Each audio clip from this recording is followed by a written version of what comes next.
mindset. So a lot of what we've talked about has been training and dealing with adversity there.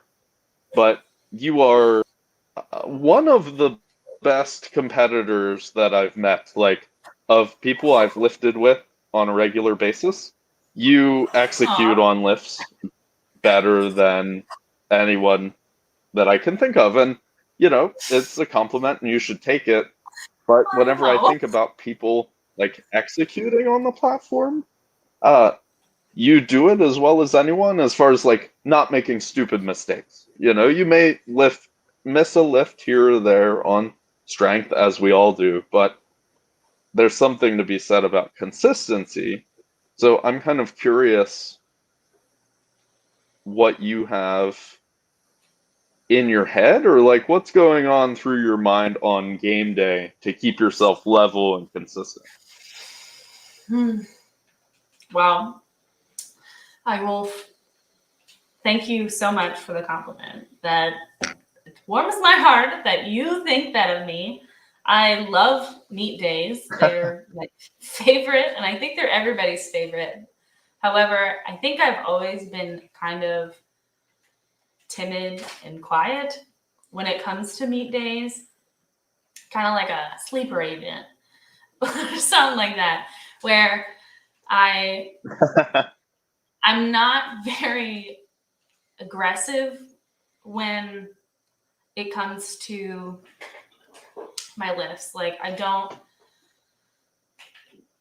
grunt or yell or do a whole bunch. And that's not to say that there's anything wrong with it. It's just, it doesn't feel natural to me.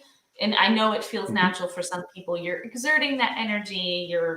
I get it, but that's just not me. So when I get to meet days, I just trust the process with everything I have because there's nothing that I can do really that's going to change whether or not I can lift, um, get that third squat or that last deadlift. Like it's just time to do and to execute. And for me, I just like to stay aware of what's kind of going on. Like I'll put a headphone in maybe, but I'm not one that needs to like Mhm. get lost in it. But I super enjoy the whole process. Like I love cheering people on before me and after me and high-fiving people in the back and making it light Yep. because a lot of times lifting is really emotional. You spend a lot of time working towards that one day and then it's over. So Mhm.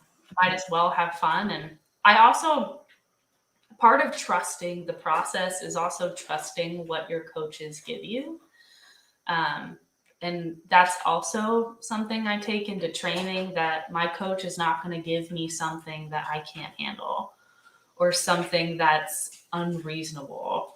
And I also have the mindset of I would rather have a good meet day and not PR my total or Mhm. go conservative on a lift based on how I'm actually feeling than go go a step beyond, take something that I'm really unsure of, because for me that can I think it could mess up the whole day for me.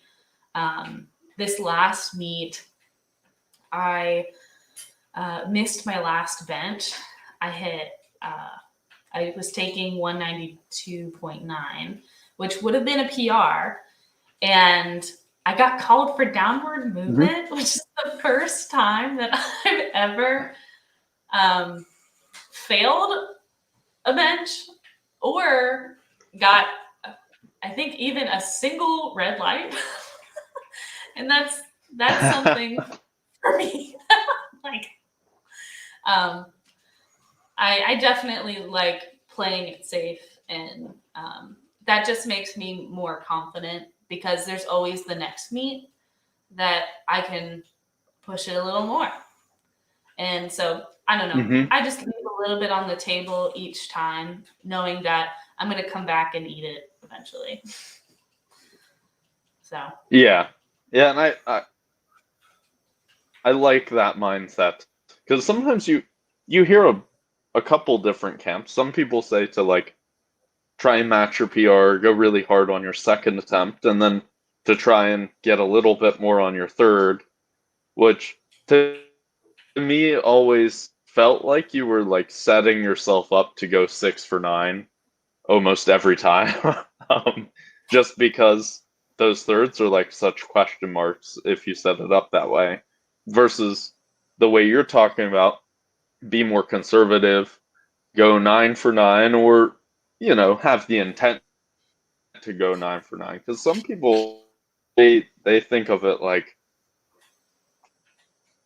if if you make all 9 lifts, you didn't try hard enough. Well, I kind of still, it's like you said, it's a long-term game. So why would you set yourself up like? Let's be honest, it's fun to make lifts. So why would you plan to not make some lifts in the meet? yeah, and definitely I also have sort of like a pride thing of like I would rather do the lifts really well than fail. Because at the end of the day, like if the lift Mm-hmm. doesn't count, the lift doesn't count. But and I guess at some point I also just think like, okay, well where are my relative? Like this meet that I did in March, I was only 7.5 kilos under my best ever meet. And that's Yeah. kind of crazy. That I'm really proud of that. And yeah, it took me 3 years to get onto the platform, but I left a ton on the platform for squat.